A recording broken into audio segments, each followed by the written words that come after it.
Good morning, my people. I hope all is well. I just want to talk a little bit on the violence, the gun culture we have here in America, especially when it comes to young people. And to be more precise, an example of the drill scene or the drill music. I learned about drill music the last 6 months I spent on the truck when I was over the road. I got to know a lot of names, a lot of faces. Like I said, King Von, Little Dirk, JoJo. The names just go on and on and on. Young kids. King Von, uh, people say, had done in 7 people. Turned around, rapped about it. Played on the radio, yo. Played on the radio. Describing how it went down. Actually, this big on the news, the California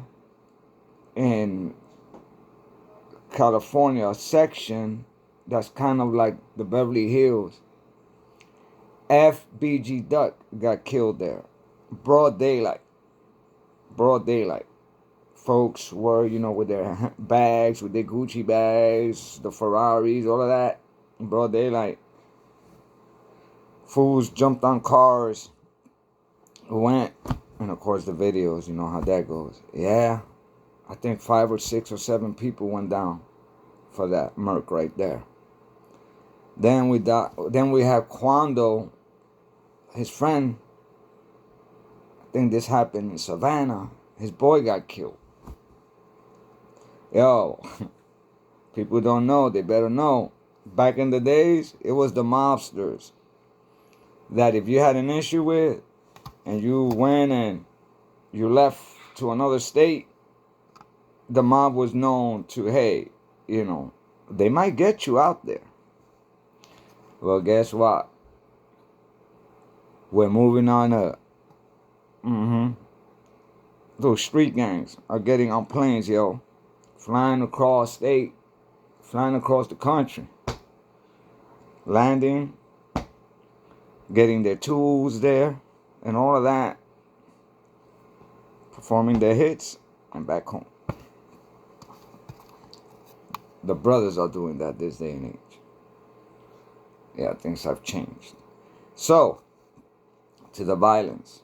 And I'm just gonna give this idea. In the 70s, when I was growing up north, the Williamsburg section of Brooklyn, affectionately known back then as the South Side. Now, I grew up on South 2nd, Marcy, and Havermeyer. A piece of information for those of you that don't know. Havermeyer was actually the owner of the sugar company, Domino Sugar, by the bridge over there on Williamsburg. Yeah, anyway. When we faced a certain direction, it was called up the block. And as a child, I would face said direction looking up.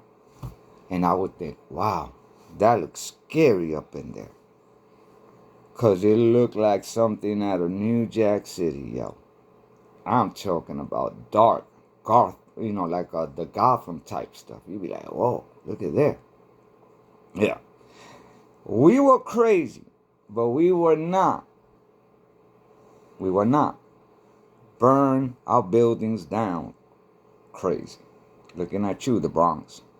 And by the way, we as a people had a lot to do with all of that, the burning and all that. We did that, a lot of that. Anyway, there's reasons or whatever, but facts are facts.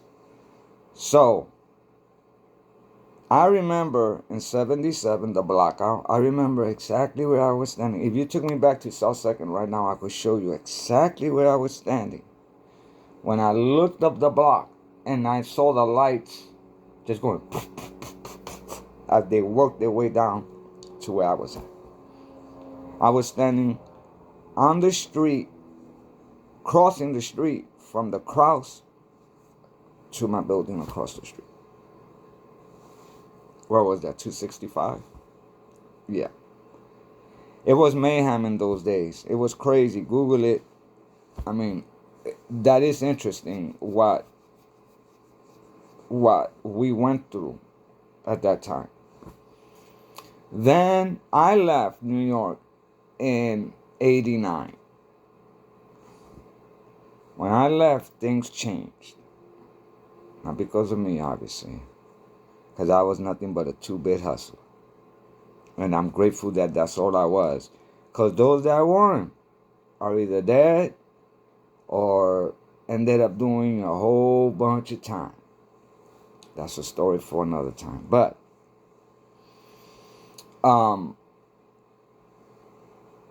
it was crazy. And gun violence was everywhere. I mean, the city, when it came to crime and all that, we ranked right up there.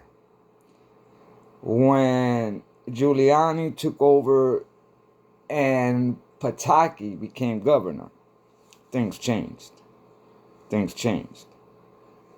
They introduced stop and frisk. Now, my two brothers, I got three brothers, but two of them were living in Miami. Now, we weren't living, going to work. We were in that life. For whatever reasons, what they were going through, they decided to pick up and go back to New York. I never did. I only went to visit, out of here, holla at you, bye. Both of them. At certain times, not too far apart, got locked up and were not let go. I think one of them did 5. The other one, I think, did 2. And then my other brother, the good one, which doesn't say much, he ended up doing a Fed bid. He used to work out with John Gotti. My sister got to know the family well, on the buses and all of that stuff. So, yeah, it was crazy. They went up there, got locked up.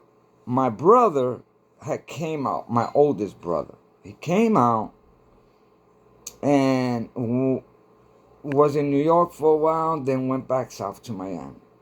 And I saw him and he tells me, yo, in New York, they're stopping people. They're searching people for no reason. That was the first time I heard about stop and frisk. I said, ain't no way. I said, that's against the law. They can't do that. He said, dude, that's happened. Anyway, we fast forward a few years later and I go to visit. I've only been up there a few times since I've been gone, and I'm going on 36 years I've been gone now. But I went into the building, went to see family, knocked on doors, I did my rounds. Coming down, Milton was on the first floor, going up, and he tells me, where you going? I said, I'm going outside. And he tells me like a good friend should, hey, because he knows I've been gone for a long time. He said, hey, be careful, because the police will stop you, they'll frisk you. I said, yeah, whatever, I'm good. I walked out. I'm standing by the railing, just talking to people. It was summertime, so there was quite a few people out there. It was dark out. It wasn't late. And here comes a police car. It never stopped. It just crept along. And I couldn't believe what I saw. Everybody there. And seemingly to me, everybody. I looked around. Everybody stopped. Everybody. And they just stared. I mean, all conversation ceased. Everything. It's like if they played a game of freeze and everybody just... And they just followed this car as it went along. No conversation, no nothing. And I'm not even looking at the cops. I'm looking at the people like, you gotta be kidding me. I was like, wow, that's crazy. Anyway, I leave and I left with the feeling of, man, that ain't right. Okay. At some time, I was watching news. I was watching Fox, like I used to at one time. And that was the topic about the stop and frisk. They had a lady on there. The host proceeds to say, a lot of people are against this law. I guess, for a lack of a better term, it escapes me. But a lot of people are against this. But here's a group that is not. And guess who it was? The Mothers Against Violence. I sat there and I thought, wow, well, that makes sense. But you know why? Because they're victims. That's why. That's why. Just like every other law that is set forth with good intentions. What's that expression? That the way to hell is paved with good intentions. And this is what I opine. That would they have to bring it back? Yes. Because no matter what, they might call it by any other name, you still would be getting stopped and frisked. So it is stop and frisk. That they pat you down with the back of their hand, not the front. They cannot go into your pockets. And if they find anything else outside of a gun, you can't be touched. Unless before they stopped you, they have proof of some sort that that individual has something on them, some sort of drugs and all that. And they got proof, and then they stop them, they search and they find the drugs, fine, boom, there you go, because they already have the proof. But if you just happen to stumble upon them while you're looking for a gun, or to see if you have a gun, then that shouldn't fly. So my suggestion, and being that this, Chicago, New York, like the progressive cities, the liberals, I get it. You don't want to see nobody go to jail. That whole no cash bail and all that. Oh, we get it. And we all saw, well, that got them. So how about this? They stop a person. They got the gun. Take a picture of said gun, said person. ID. Take fingerprints right there. Let them go. If it comes back that there's a body on that gun, then, well, you know what that means. Okay, so you got the person the first time. You catch him the second time, you let him go. But can we at least agree that the third time, at least they get a year? At least that? But we have to come to something. Because the only people that are suffering are the people that are not in their life. And let me tell you, all you parents who have kids out there, and this is where we have gone wrong, completely wrong. That's the whole no snitch thing. A lot of that comes from, which people don't say, is that their kids is either the one that killed that other kid or knows the kid, but the parents are involved in that. Also, because I know this, if a community were to get together and say, yo, there was a case. I was in the cell. I was in the tombs. 1986. I was in the tombs. Uh,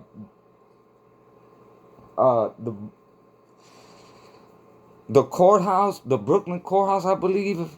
And anyway, there was a group of dudes that got into that cell. Well, they didn't get into; they were put in there. They were by that school PS 49, around that area. There was a man and his wife. They lived in a house.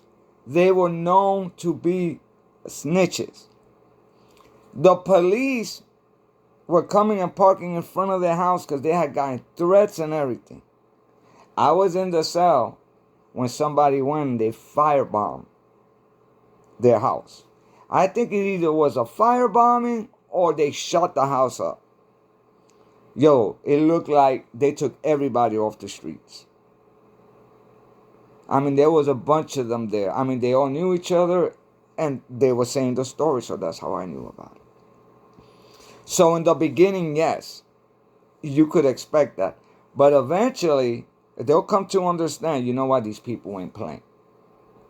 Let me say this. On my block, it was the older men. They ran that block. I got stories. I got a story about the older men on my block that they ran out a gang that came onto our street. I got that story. I'll talk about men coming from their windows and pointing guns out their windows type stuff. Yeah. So, with that violence, again, I think if we do that, the guns will start to come off the street. Let me tell you a funny story that I just said to the baby mama the other day. Her cousin, her brother, and I were hanging out about 2 o'clock in the morning. It was summertime. There wasn't too many people out. And we're just talking. We're just standing there. And we see this dude, and he's coming down the block. We could see him. And I'm thinking, he looks like about 6'3", 6'4". The brother-in-law was probably about my height. He was young. He was like 14. So he was about my height. I was probably, 17? Yeah, I was 17. So he comes and we push up on old boy. And we look up the old thing, run your pockets, etc., etc. Except this time, Raul decides to act like somebody different. Somebody who he is really not. For some reason, I had this gun on me that didn't work. I don't know where I got it from. It wasn't me to be carrying such things around. And I'm not a violent person per se. I could be violent, but I'm not a violent person per se. And for some reason, all that I said was, yo, run your pockets. I didn't give the man a chance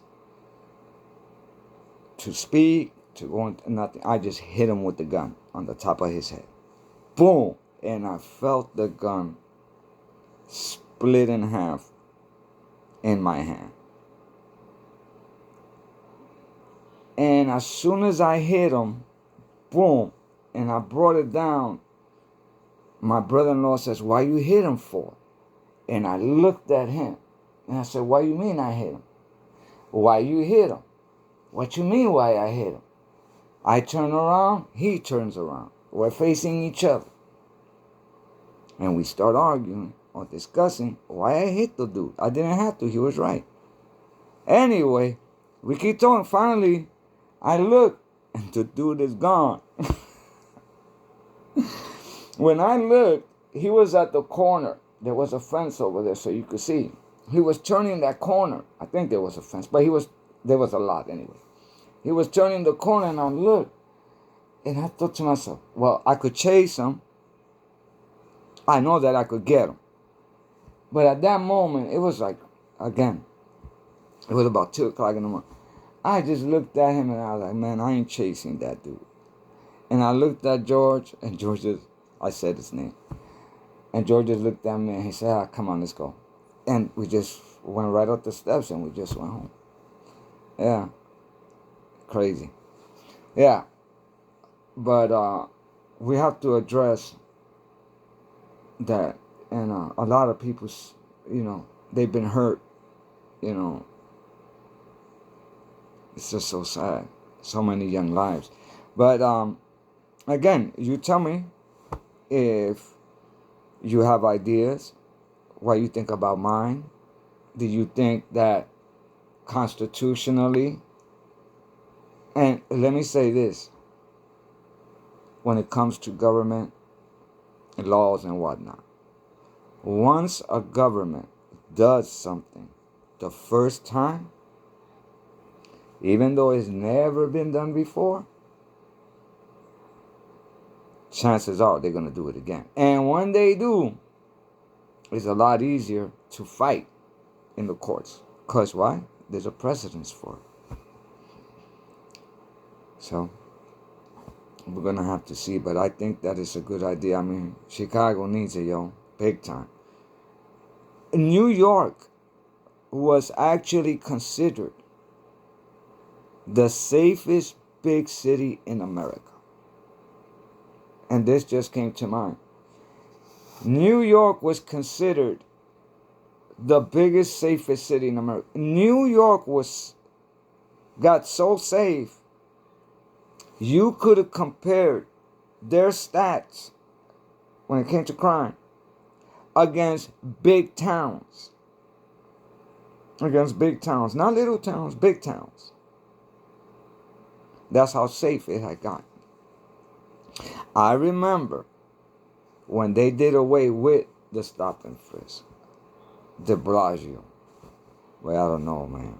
Some people vote ways that just leaves me dumbfounded. But anywho, I remember looking at my wife back then and saying to her, I wonder how long it's gonna take before New York, the murder rate and all of that skyrockets. I looked at it, I said, it's gonna happen. And you know what? I must admit, you guys did good for a while there. I mean, it took a while before you guys are to the point now that when I turn on the news, I kind of expect you guys to be on the news somehow, some way. But anyway, God bless. You guys be safe. And again, tell me what you think. And if you like, share this video. I'm trying to figure out how to open up a YouTube channel. I've already put up 2 or 1. I'm not sure. But, which is funny. But I'm not sure if it's getting done correctly. I don't even know if somebody tried to see it, if they could. So, but anyway, bye.